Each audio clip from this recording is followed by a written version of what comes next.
Be aware, be prepared. Obviously, if you have anything that you think could be vulnerable to strong winds, be tackle those issues. But also, if you are driving, there could be broken branches on the road. You may see some flying debris. If you are driving home for Christmas, then beware Storm Pia. There's a yellow weather warning for pretty much half of the UK, with winds up to 80 miles an hour expected in some parts. Claire Nasir is our regular meteorologist friend here on Times Radio Breakfast and is back. Welcome, Claire. Good morning. So it's about half the UK. Which half? Where? It's anywhere away from central southern parts of England and Wales. So Norfolk, the North Midlands, North Wales, northwards. And what can we expect? Is it just wind, really, that we're worried about? Mostly wind. I mean, I live in Cheshire and it's loud outside right now. Some of our decorations have gone down already. I've seen on a few posts that people are losing tiles off their roofs.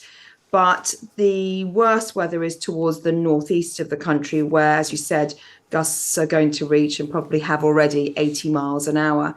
But it's not just these remote parts of Scotland where we're seeing these really intense winds. Over the higher ground of the Highlands, the Pennines, the higher ground of Northern Ireland, and also to the lee of higher ground. So the winds are coming in from the northwest. So eastern parts of England and Scotland also seeing some really damaging gusts, and it will cause travel disruption this morning. And when a yellow weather warning is put in place, what does that mean in terms of how we should respond to it if we're covered by it? Be aware, be prepared. Obviously, if you have anything that you think could be vulnerable to strong winds, tackle those issues. But also, if you are driving, there could be broken branches on the road.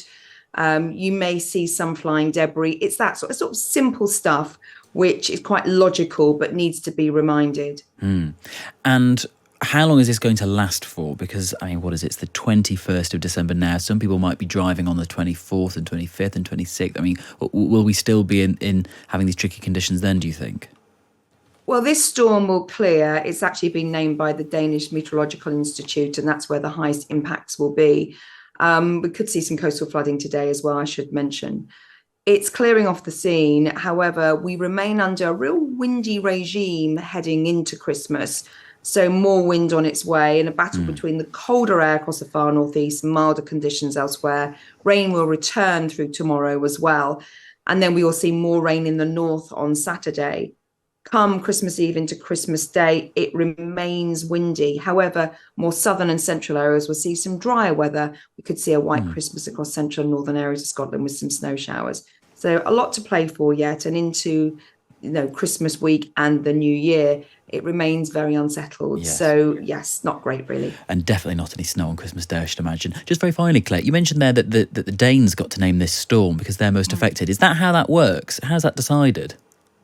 Well, they're in their own group of meteorological institutions. We partner here in the UK with Met, which is the Irish Met Service, and the Dutch Met Service. So we have a group of names and we discuss that amongst us depending on impacts. And the Danes will have their own. So this one is Storm Pia. And greatest concern is because of the wind will be storm force. We could see coastal flooding. So lots of issues to come here across this part of the world through the next 24 hours. Claire, thank you as ever. Claire Nasir, our favourite meteorologist.